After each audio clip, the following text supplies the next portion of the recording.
Part of the biggest issue that we have, why women are so afraid to hold up a boundary or to say no, is because as women, we've been conditioned to be liked more than anything. I mean, everyone's greatest core fear is to be left, to be abandoned. Like every single human has this fear. And so when you think about the greatest fear that we have in saying no to someone is that we're going to be rejected from the tribe, that we're going to be abandoned, we're going to be alone.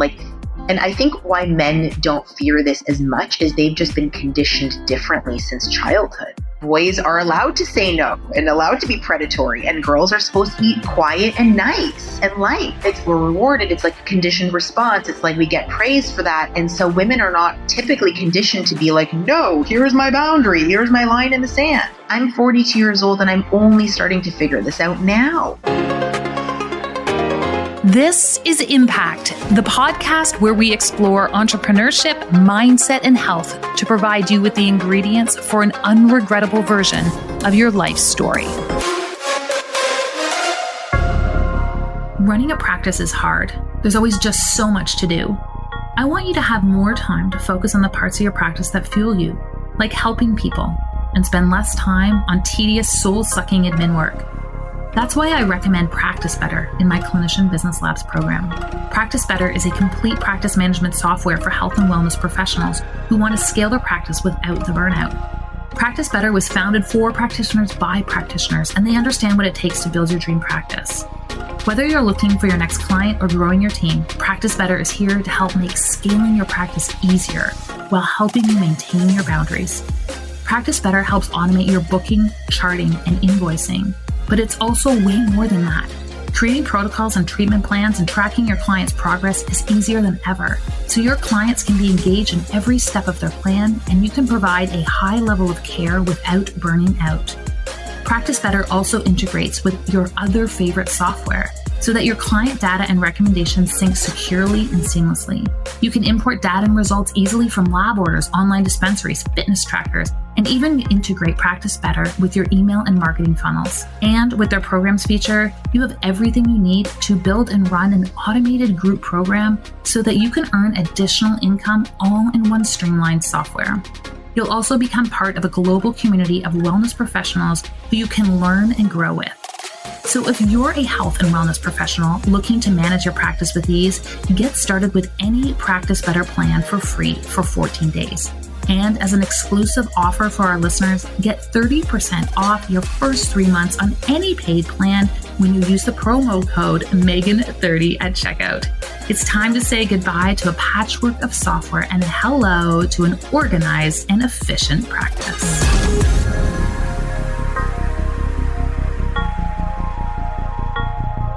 So a few weeks ago, I joined one of my friends for wine coffee. Now, wine coffee is not a simultaneous beverage. It is two beverages that in this case were occurring concurrently. It was one of those kind of gatherings where we transitioned rather rapidly from coffee to wine. And it was like a beautiful girlfriend catch up.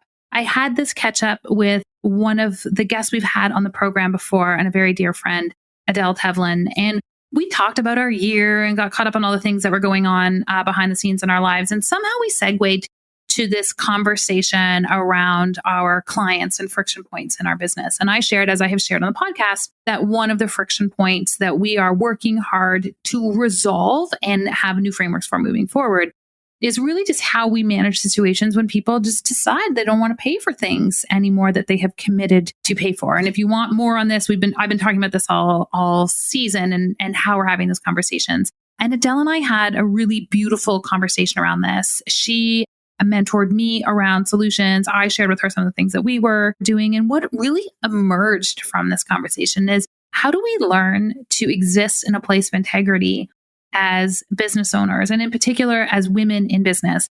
We both felt strongly and continue to feel strongly that women were socialized differently and girls were socialized differently than boys, certainly in our area. We're the same age roughly, in terms of, what good girls do and what strong boys do and how they interact. And what we realized is that when it came to money, one, a lot of women were not privileged enough to have conversations related to money and money management and how to handle the emotionality of having money or not having money. or feeling stress and strain around money. And what happens is it evokes and triggers shadow behaviors that are not necessarily becoming, and shadow behaviors that are an amazing opportunity to learn from and be able to evolve from. And that really is the place from which we have this conversation today. So I already shared, I'm joined by my friend Adele Tevlin. Adele is a mindset coach. She is a holistic nutritionist. She is trained in CBT, works with female entrepreneurs, really in enabling them to evolve their mindset for impact and growth. She has really compelling and innovative programming, and I always love and enjoy having conversations with her. And so it is based on our wine coffee date that this conversation emerged. And what we're going to talk about here is we are going to talk about what happens when we step into that wounded feminine place. What happens when we don't have tools and language to lean into conversations? What happens when we are confronted with someone else's boundaries and they're not working for us, and what we need and want, and how can we approach those conversations from an evolved, non-triggering place? Some of you are going to get triggered right out of the gate.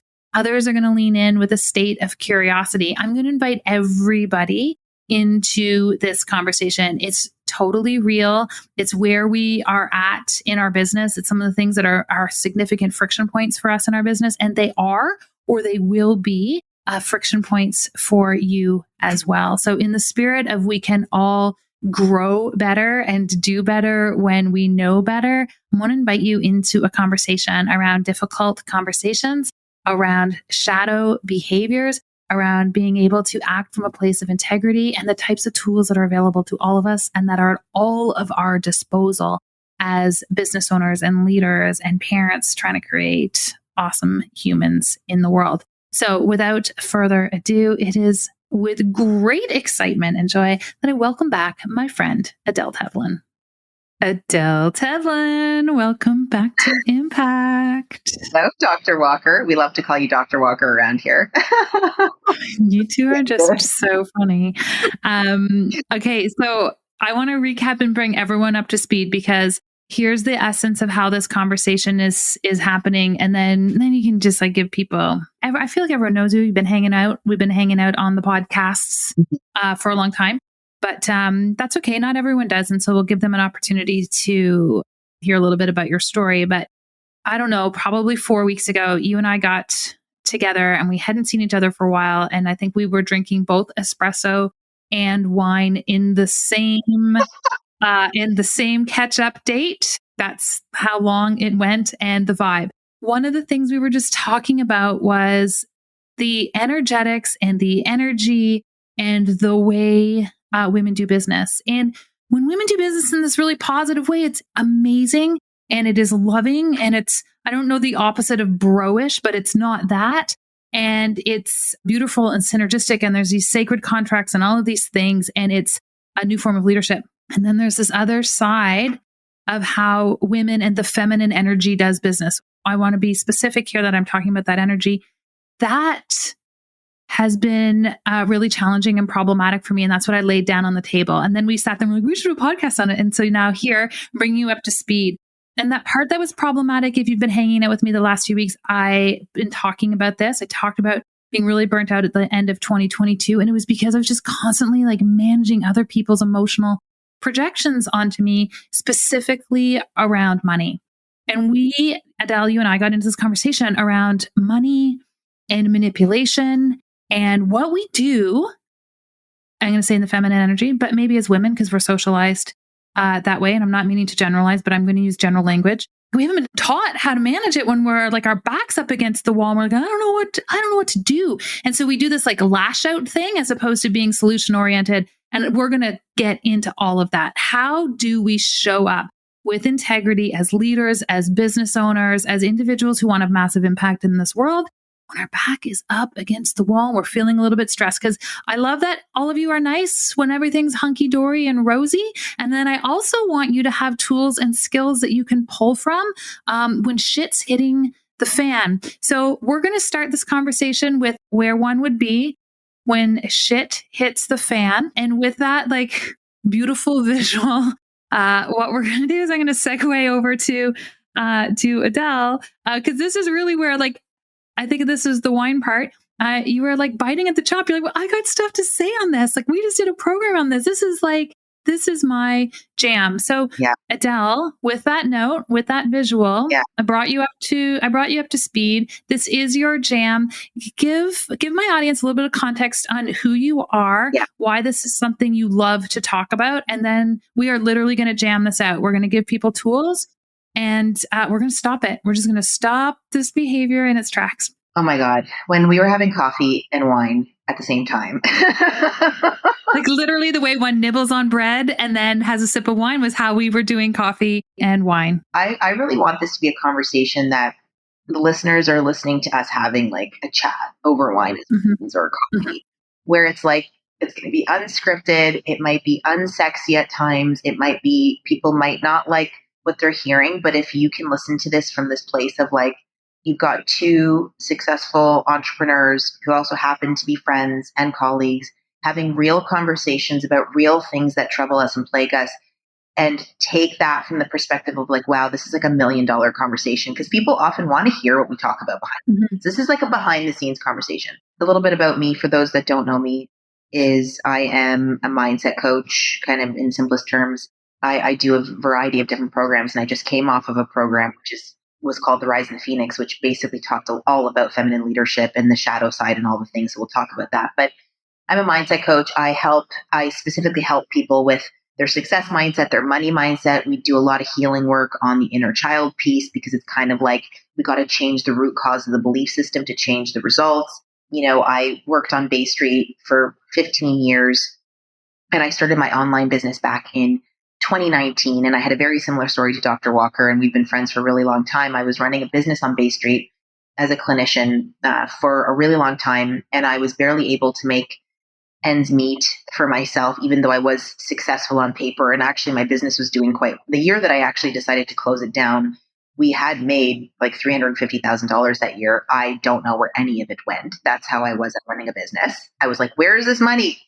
And I was burnt out. I was not liking what I was doing. I felt very unfulfilled. I felt very defeated.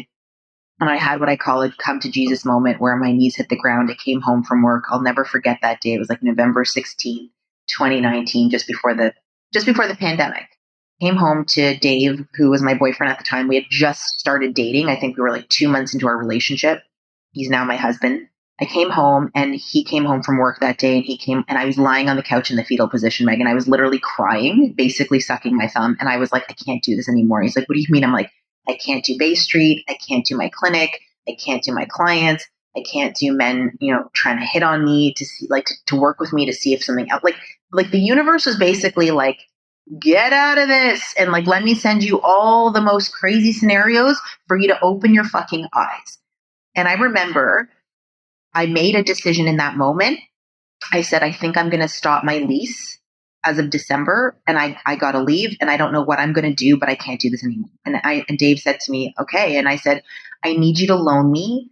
And this is how crazy it is, Megan, when people need to understand, like, I was where they are not that long ago.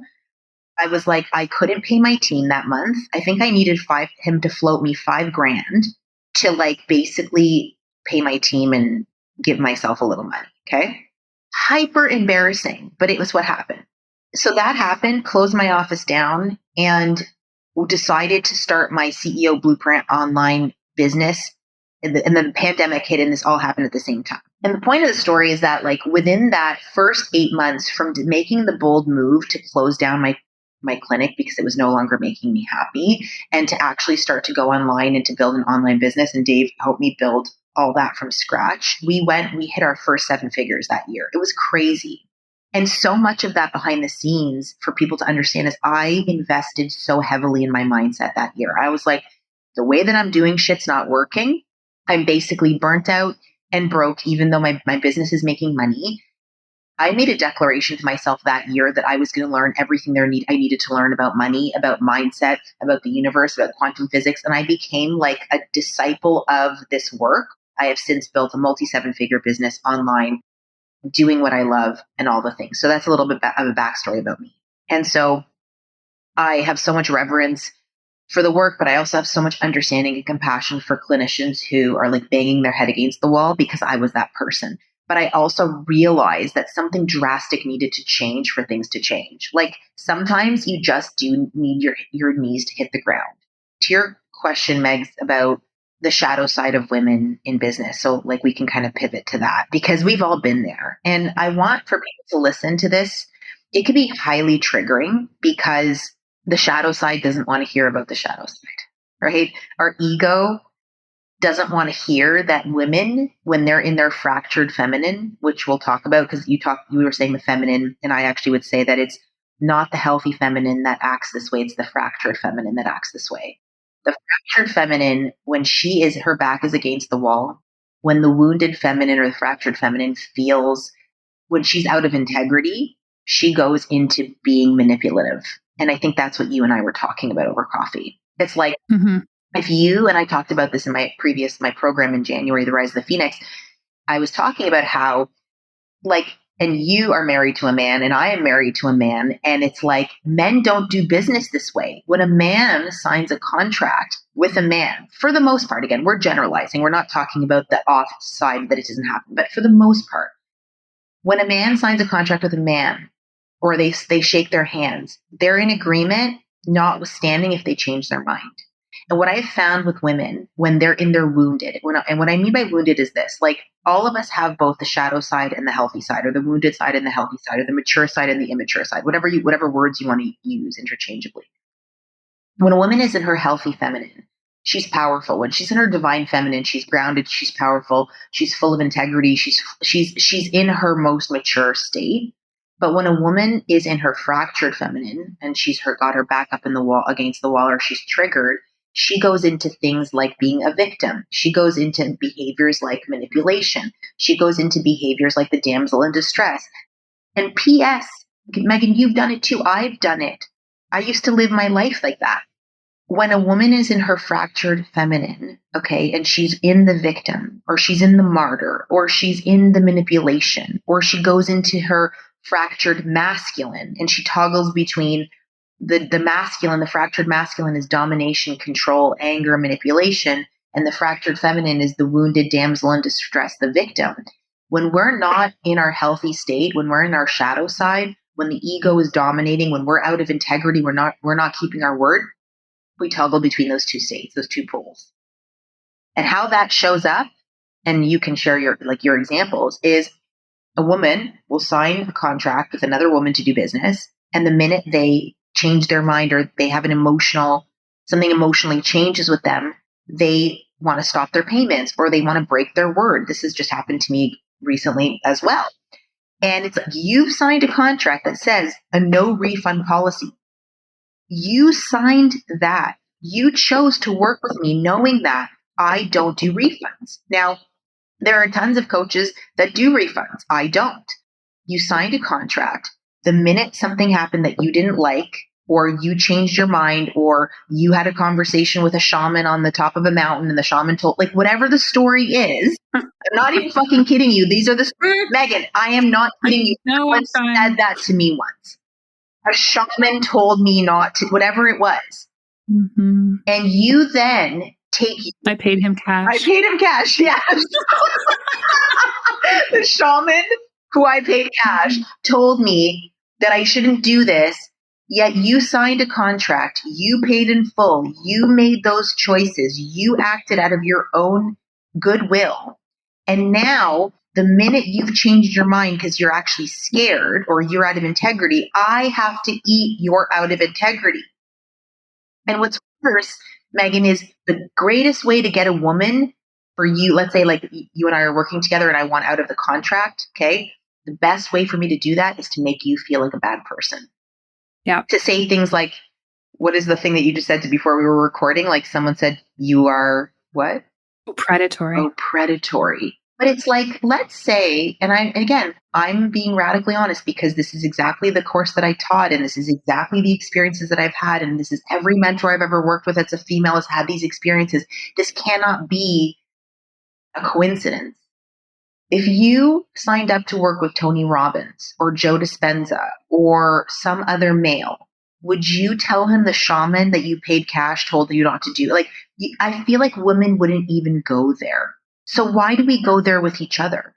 And I think some people in their minds will say, whoa, there's a few triggers already. So one, they'll be like, I thought this was a safe space where I could share my truth, is like one narrative that I've heard at this junction.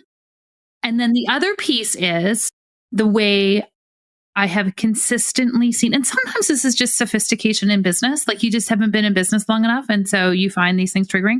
The contracts themselves are very triggering for people. Oh, well, like, you know what? If we're both in integrity, like maybe we just don't have to sign. We don't have to sign anything. Like that just feels so cold. Do you know what I mean? That's just so cold.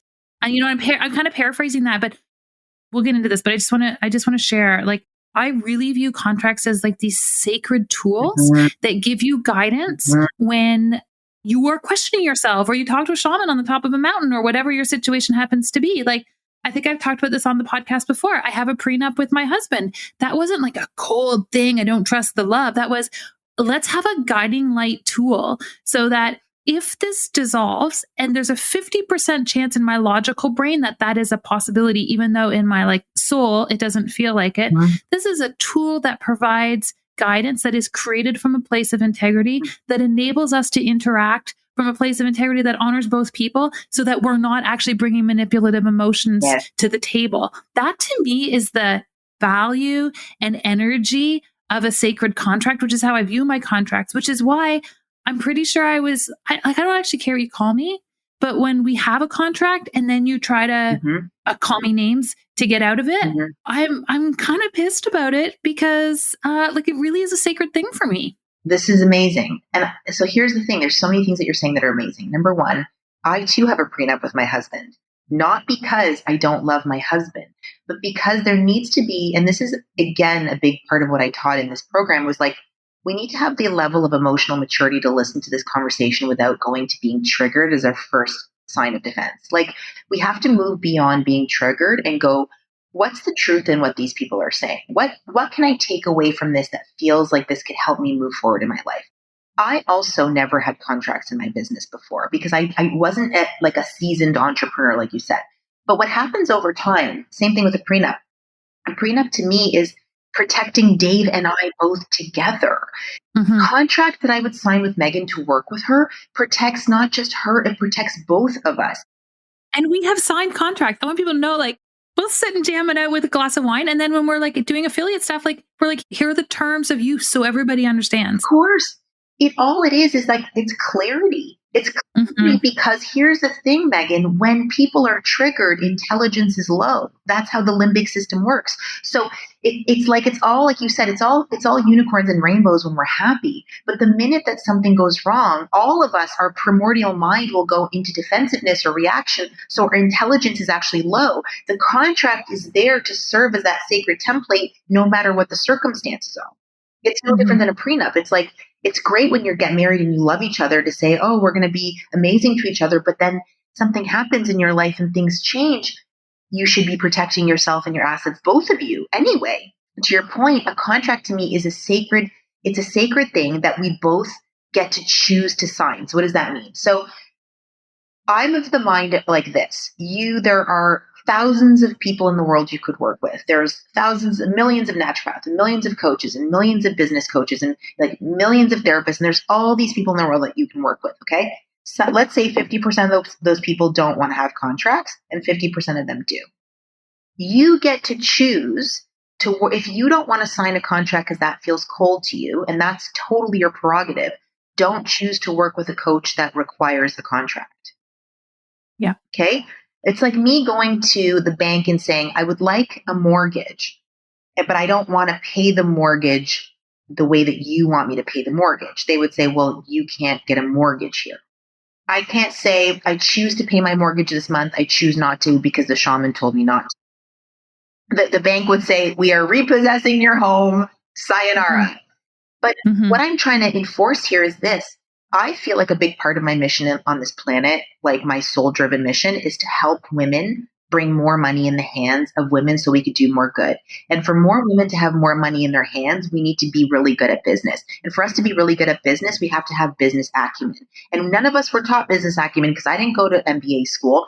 I'm a therapist. I'm a clinician. I didn't know anything about this. And how I learned to become savvy in business over the last 5 years was I started my online business and I learned all the things that I was doing wrong and all the ways I was getting fucked over.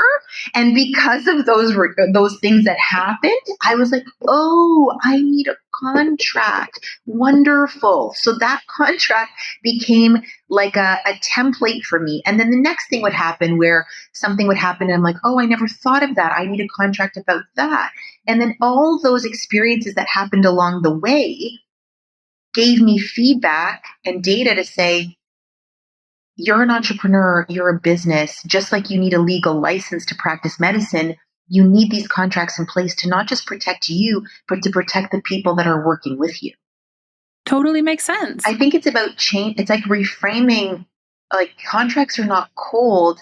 It's kind of like what I always say, and I taught this the other day too. It's like boundaries are an act of love that you do for you and the other person. So what do I mean by that? Like, let me give you a for instance, because part of even what you said, how people are like defaulting on payments and still want access to things. Or, I had a woman that, something that recently happened where had signed a contract, wanted a refund, wanted back in. Like it was this crazy situation. And one of the things that I've learned is that when I'm a pushover, when I have been historically a pushover in my life, a few things have happened. It has diminished my own self-worth and self-esteem and self-confidence. And it's also not taught other people to step into their power. Mm-hmm. It's kind of like the easiest solution is to manipulate and try to get your way. Does that make sense when I say that? Totally. That's like primordial brain. Primordial brain is, I'm not happy with something. I'm going to have a temper tantrum. I'm going to try to get my money back. And then I'm going to like talk shit about this person on the internet. And we've all been there. Again, I'm not judging because like I am far from perfect. I have literally had to teach myself these things because I was on some level this person at some point in my life. So I want no one here to feel like any judgment. I have so much compassion because when all of us are triggered, we resort to this brain, this limbic system.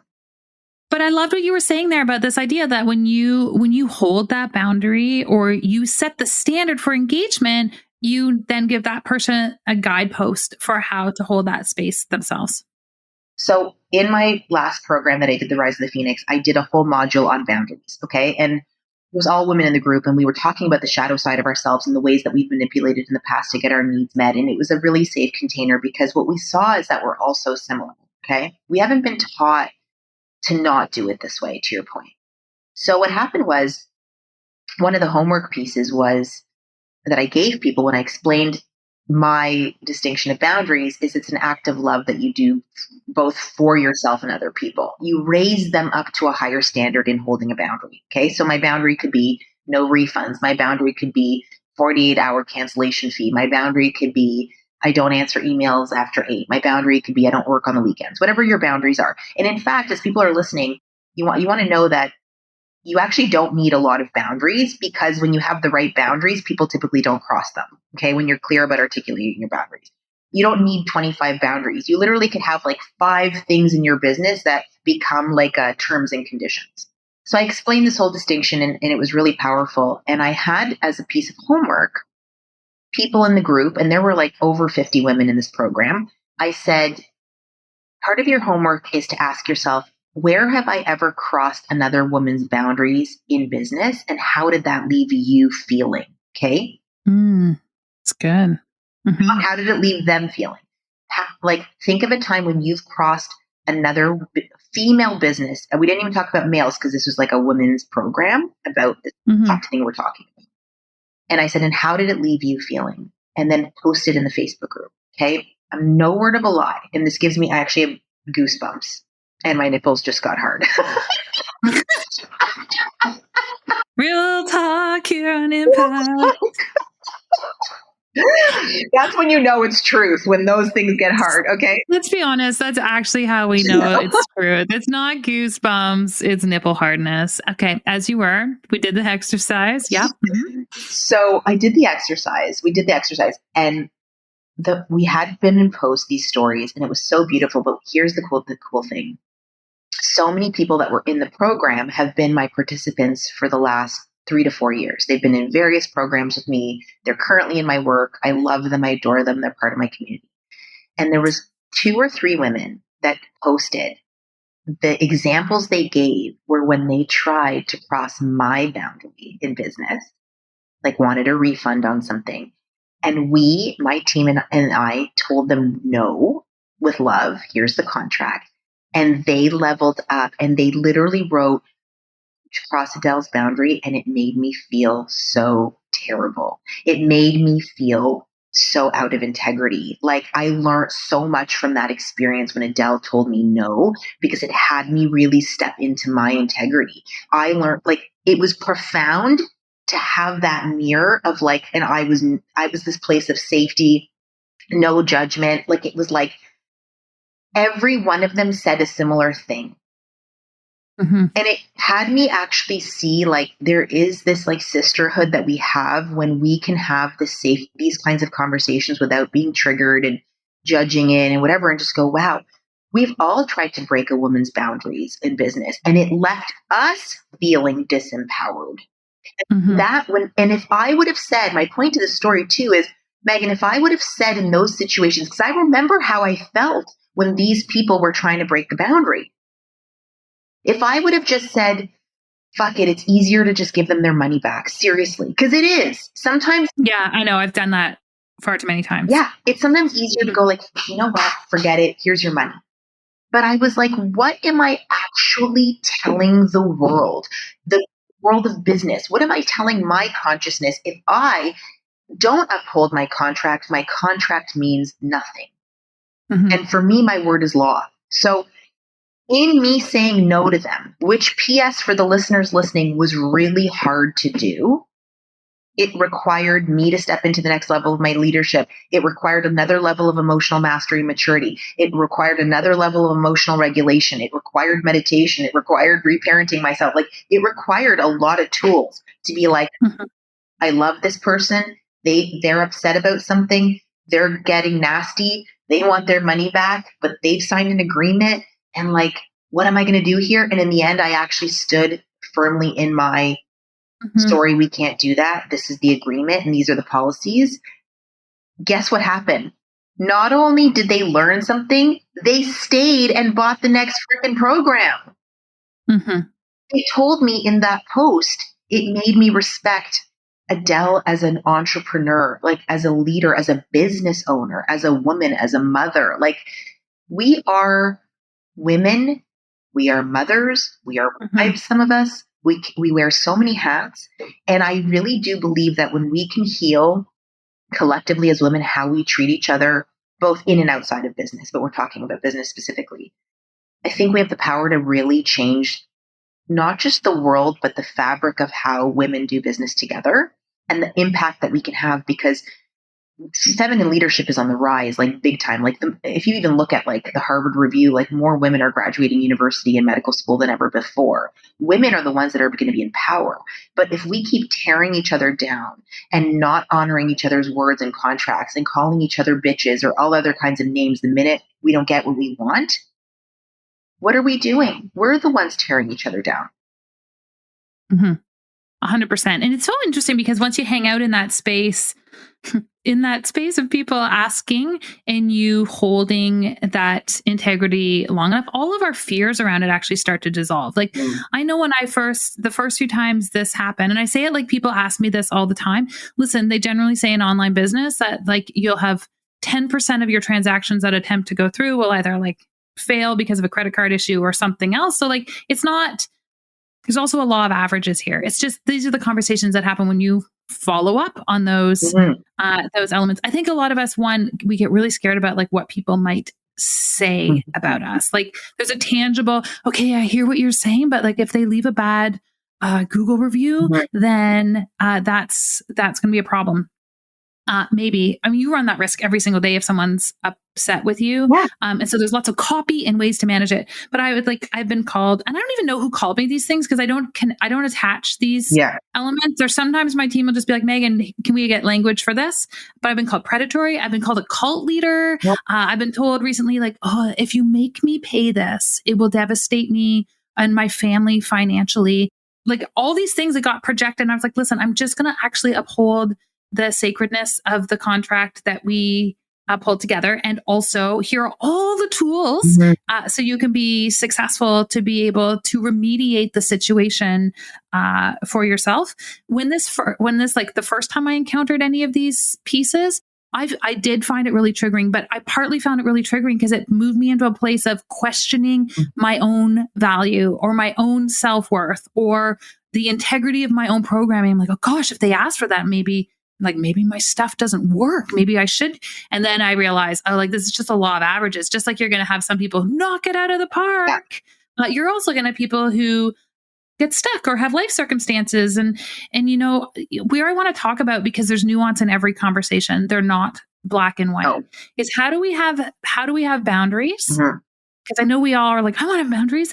I want to be able to say no. And also like, how do we hold a space for compassion or being solution oriented, or maybe being like, yes, you have to pay me, but here's how, like, how have you gone about that in your own business? This is so good because this is literally like, this is exactly what I talked about. And also so many things have happened in 2023 that have actually created the context for this. So there's a couple things I wanted to say before I answer that, because I was making some notes as you were talking.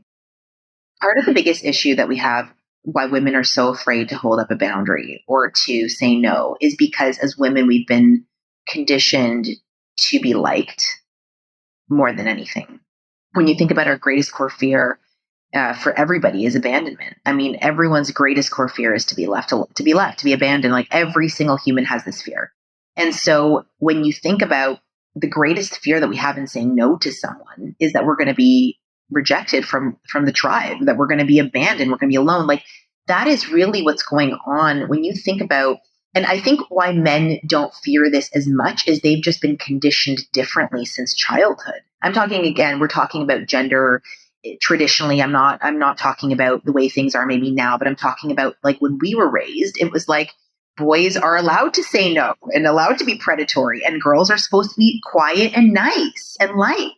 And we're rewarded for each of those behaviors. We're rewarded. It's like a conditioned response. It's like we get praised for that. And so women are not typically conditioned to be like, no, here's my boundary. Here's my line in the sand. So this is like, that's why I have so much compassion for us. This is why I led a whole freaking program for 3 weeks about it, because I only learned this stuff. Like I'm 42 years old and I'm only starting to figure this out now. We weren't taught this way. So I want people, as they listen to this, like it's not easy. It sounds like we're saying that it's easy, and it's not easy. It requires a deeper understanding of like the way that we've been conditioned, the way that most of us have been taught as women to be nice and to be liked and to be quiet and to be small and to fit into spaces and not to take up too much room. The other thing is, to answer your question about boundaries versus compassion. So I want to actually distinguish this, because I really want there to be a paradigm shift around how people view boundaries. Boundaries are compassionate. Boundaries are an act of love. Boundaries are a communion between two people that says, I respect you, you respect me, we're going to act in the highest and best good of both people. That to me is what a boundary is. A boundary is not harsh. A boundary is not cruel. A boundary is not mean. A boundary is not all those things. That's how we've been conditioned to think boundaries are, because how most people put down boundaries, Megan, is they get pissed off and then they say, fuck you. That's not a boundary. A boundary is not a reaction to something. A boundary is think of it this way, Megan. It's an electric fence. It's not, yeah, exactly. But this is actually how I distinguish it in my program. Tell me something that you feel is a deal breaker. It's like literally part of your value system. Like a boundary would be something like if your husband cheated on you, you would end the marriage. It's like a code of conduct. Mm-hmm. For me, a boundary is like, I don't tolerate racism, as an example. So it's like a hard line for me around certain things. Like Like if you were to cheat on me, or if you were to call me if you were anti-Semitic, or there's certain things where it's like, no, there's no black and white here. This is the boundary. Does that make sense? Part of it you have to understand is like all of us have these inherent value systems that when they're crossed, we know how we feel.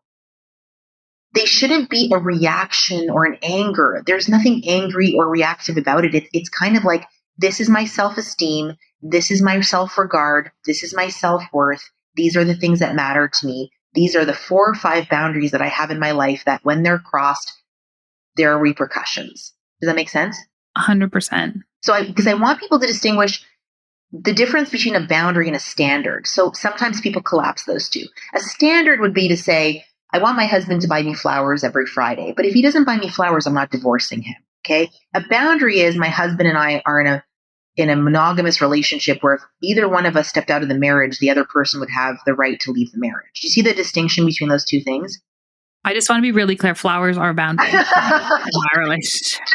Like now that you've planted that seed, I'm going to articulate that boundary. Right? If you don't buy me flowers, I'm done. No, but it's like most people operate their business with standards rather than boundaries. I think that's what I'm trying to articulate.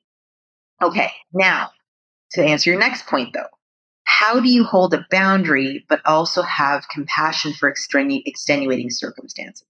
So my rule is this. It's a 95%, 5% rule. Okay.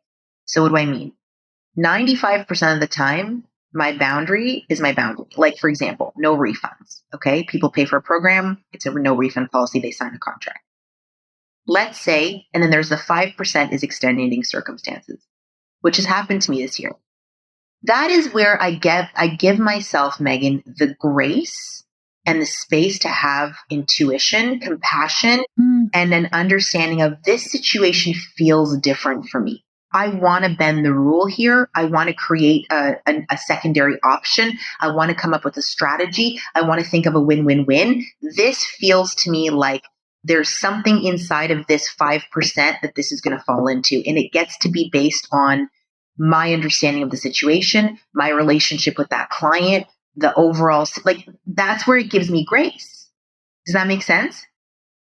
Yes. And I will just add to that, you know, if you're having to navigate someone else's boundaries in business, a really compelling approach might not be to label that person, all the names and all the things they're doing to you, because it's actually not true. It's a situation you put yourself into, but walk into the conversation and say, listen, I really want to be solution oriented about this. Here's my situation. And the truth is 9 times out of 10, that's actually not how it's approached. No, because there's like a part 2 of this conversation, which is how to have difficult conversations, because we're not good at that. So I think sometimes we resort to the manipulation because it saves us from having to have a challenging conversation. And in our own mind, it reconciles the situation to make it Adele's fault. Yes.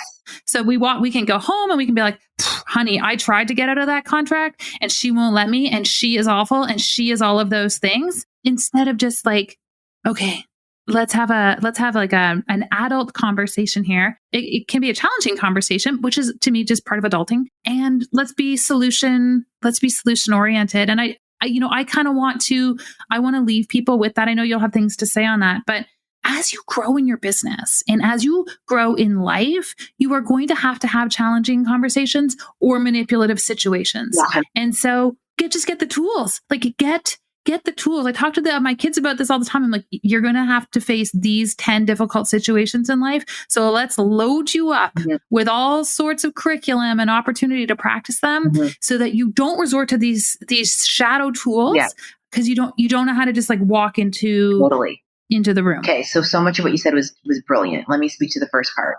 The truth is this: if you think about the 95%, you've got your boundaries and you uphold them for 95 and you give yourself 5% grace to be solution oriented in those situations that feel intuitively like you want to. The truth is this, Megan, okay, and tell me if I'm wrong. If someone actually came to you and said, listen, I'm having a really hard time paying this. I'm really embarrassed. I feel really out of integrity. Is there something that you and I could create that would work? Would you not be like, of course? But to your point, 99% of the time, that's not how it's approached. It's approached with, I don't like how you did this. This is not what I signed up for. You're the worst. I'm right. You're wrong. I get to be the whatever. And then it's like, let's try to be solution oriented. And then both people have their back against the wall. To your point, and maybe this could be part 2 of something we record, because it is actually what I taught in this last program. There's something I have as a tool called the powerful communication tool. And the powerful communication tool is how to have a hard conversation with anyone. And these are not things that we're taught as children. These are not things that we're taught even in adulting. Most people don't know how to exercise a conversation around what their needs are and how to get their needs met. Most people don't know how to actually say, listen, this is on me. I'm the one that signed this contract and I shouldn't have, or I'm the one that did this and I'm now in a bad state. Like, can we talk? We're not taught that. We're taught to project out. We're taught to blame. We're taught to go into these like manipulative behaviors when we're scared. We're taught all these things, and then we're put in this position where we've now put the other person's back up against the wall, and the whole thing is a mess. So to your point, I actually feel like if we learned the tools to communicate what's actually so for us, the truth, that is still a place of integrity. And that's what I want people to really understand. For me, integrity is honoring your word. It's not being a good or bad person. There's no morality here. Integrity is saying, it is even an integrity for me, for someone to come to me and say, look, I know I signed this contract. I love working with you. This has nothing to do with you. I'm in a bad position financially. Is there something we can do? Has way more integrity than pretending that it's someone else's fault. It makes sense. And that you have to clean up the mess. Mm-hmm. So integrity is not morality. It's not Adele's a good person because she has integrity or she's a bad person. Integrity is simply, I'm either honoring my word in this or I'm not. I'm either have to restore my integrity because I didn't honor my word or I didn't. I'm either going to fulfill my contract because that's my word, or I'm going to try to have a solution-focused conversation. That's still integrity. The reason I'm loving this conversation so much and why I'm happy we're sharing our coffee chat, because this is exactly how it goes, where we're both like, oh my gosh, and this, and this. And it just like, it just elevates. It's like a pickleball game that just keeps elevating where we're vibrating. It's energetic pickleball. Anyway, sometimes I shouldn't open my mouth, but that's exactly what it is. And so, as you're listening to this conversation, and if you're nodding your head and you're like, oh my gosh, I just like these skills and tools are accessible to you, and they become more accessible to you the more you have these conversations. Like, part of this is just practicing at life and just making a commitment that I'm going to get curious around how to have those conversations and how to have integrity and how to show up and all of these different elements. And I mean, there's places you can go. And I know you're a huge advocate and teacher of many of these skills as well. But I want people to know they're accessible. It's not like we were born in a family where all these tools were handed to us. And my dad used to say to me, it'd be funny because we'd be talking about a situation. I'm like, I don't know how to handle it. Or I'm really triggered by this. And like classic man, he'd be like, well, then just like get over it. Yeah. Be like, I know, but like, here's a complexity and matrix of feelings I have about this difficult conversation. And he would literally be like, just get over it and have a conversation. I'm like, okay. In hindsight, it was not helpful. Can I add something that's so important that I want people to think about as we kind of like sign off? And I think we can have a part 2 because I think there's so much that we can still say about this. Mm-hmm. We're trying to do our best in a short time, but I want to say something that I've really learned for myself this year. So not only have I learned a lot about myself as a leader in upholding these really incredible boundaries and contracts, and how hard it's been for me to do that, and who I've had to become to do that. But what I've also learned is that when I hire a mentor or when I work with other people and they have even higher standards than me, it raises me to that level. And I'll give you for instance, I'm working with a mentor right now who has even higher standards. And there was a situation that happened with us. We don't need to go into the details, but something happened. It wasn't a big deal, but she has these very firm boundaries around like, we can't even do a session until the payment has gone through on our end or something like that. And what happened was my team had sent the payment, but Stripe, there was a delay. So she didn't get the payment that day. And so we couldn't have our session that day. Now, if that was me 3 years ago, I would have had an adult fucking temper tantrum because I wasn't skilled in this. But because I've been working on my own boundaries and because I've been working on my own stuff, she said that to me and I was like, no problem. You tell me when the payment goes through and we'll reschedule. And she's like, Adele, the fact that you responded that way, I want to give you 2 extra weeks of coaching with me. when you treat people with that respect and dignity and you realize that they're running their business in the highest and best good for them. And I was kind of like, no problem. I totally get it. P.S. I might enforce the same boundary for my business. I learned so much. Like the value that you will learn in just this is worth the price of admission for the whole program, if that makes sense. Like if you can learn from me, whoa, what are the boundaries Adele has in her business, or from Megan? What are the contracts that they have? What do they add in their contracts? That's worth the money of the program. There's so many layers of observation and learning and lenses that you can pull through from these pieces. Okay, I want to leave you with one last question in this spirit, and then we'll tell everybody where they can go to follow along in your adventure. But what is the biggest non-negotiable for you in your life right now, besides flowers from your husband?